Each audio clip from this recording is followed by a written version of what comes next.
Sino nga ba si Satanas? At bakit lagi tayong tinutokso ng bugok na to? Noong una, bago pa man magkaroon ng mundo at tao, may isang nilalang na sobrang makapangyarihan at marangal. Siya ay isang anghel ng Diyos, maganda, matalino at puno ng karunungan. Sa Biblia, tinutukoy siya bilang si Lucifer, na ang ibig sabihin ay nagdadala ng liwanag. Si Lucifer ay hindi ordinaryong anghel. Isa siya sa pinakamataas na pinuno ng mga anghel, at ayon sa tradisyon, siya ang tagapangalaga na malapit sa trono ng Diyos.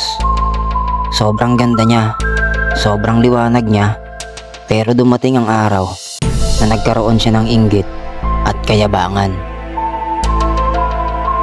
Sabi niya sa kanyang puso, "Aakyat ako sa langit, itataas ko ang aking trono, higit pa sa mga bituin ng Diyos.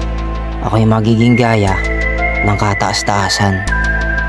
Nakasulat ito sa libro ng Isayas. Dahil sa pagmamataas, nagrebelde siya laban sa Diyos. Hindi siya nakontento na maging lingkod. Gusto niyang maging Diyos mismo, at doon nagsimula ang kanyang pagbagsak.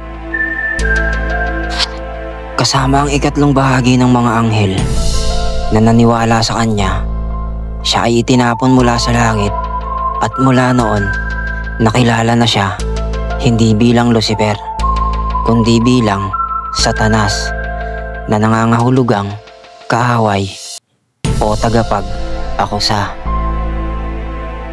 Ngayon, si Satanas ay hindi na anghel ng liwanag, kundi pinuno ng kasamaan at kasinungalingan. Siya ang tinatawag na ama ng kasinungalingan.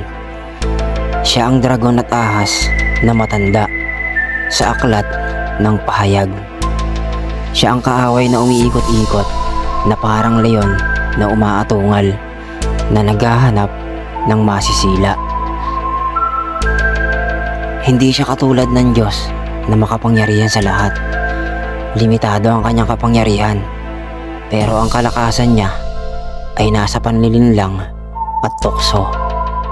Hindi siya laging nagpapakita bilang nakakatakot na nilalang.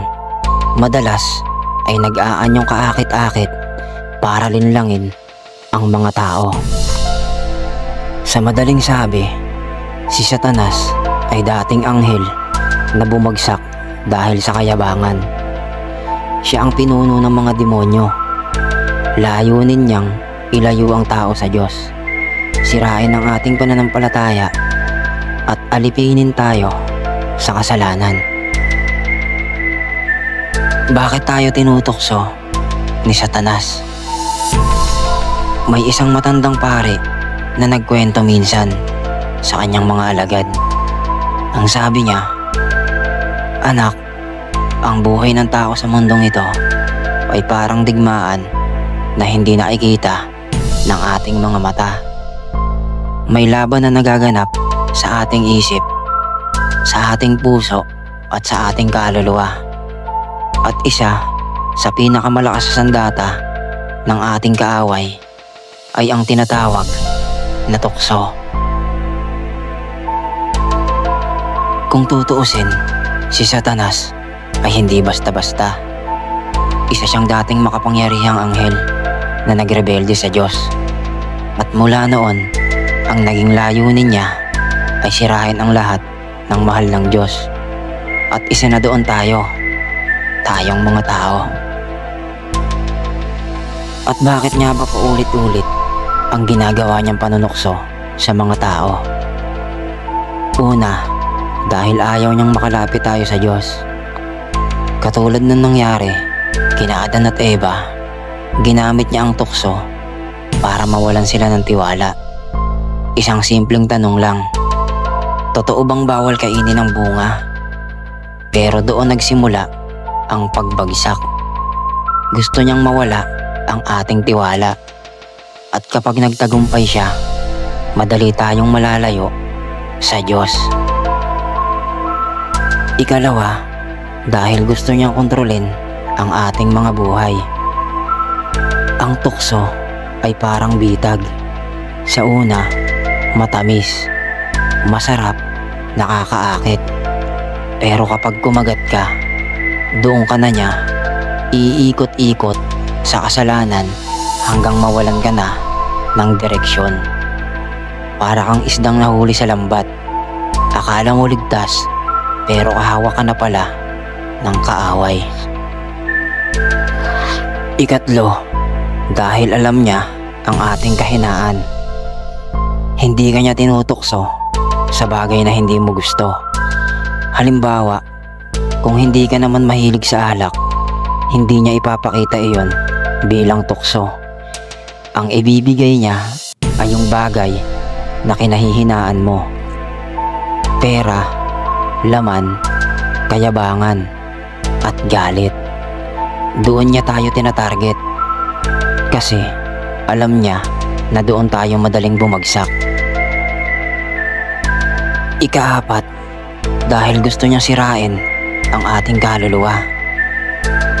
Sabi nga sa Biblia, ang magnanakaw ay dumarating upang magnakaw, pumatay at manira. At iyon mismo ang ginagawa ni Satanas. Inaagaw niya ang ating kapayapaan, pinapatay ang ating pag-asa, at winawasak ang ating relasyon sa Diyos at sa kapwa. Ngunit tandaan natin, hindi lahat ng tukso ay otomatikong kasalanan. Ang kasalanan ay dumarating lamang kapag pinili nating bumigay. Ang tukso ay pagsubok lang kung matibay ba ang ating pananampalataya. Katulad ng apoy na sumusubok sa purong ginto, ganun din sinusubok ng tukso ang ating puso. Ang magandang balita, hindi tayo pinapabayaan ng Diyos. Sa tuwing may tukso, laging may paraan para lumayo. Ang panalangin, pananampalataya at pagsandig natin sa Diyos ang siyang sandata natin laban sa kaaway. Kaya kung tinatanong mo kung bakit tayo tinutokso ni Satanas, ang sagot ay dahil galit siya sa atin at ayaw niyang manatili tayo sa piling ng Diyos. Ngunit kung pipiliin nating lumaban at magtiwala, wala siyang kapangyarihan laban sa isang pusong buo ang pananampalataya. Anong aral ang pwede nating mapulot dito? Ang kayabangan ay nagdadala ng pagbagsak. Si Lucifer ay puno ng karunungan at kagandahan. Pero dahil sa pagmamataas, nawala ang lahat sa kanya. Gaano man kataas ang ating posisyon o galing, kapag napuno tayo ng pride, tiyak na darating ang pagbagsak.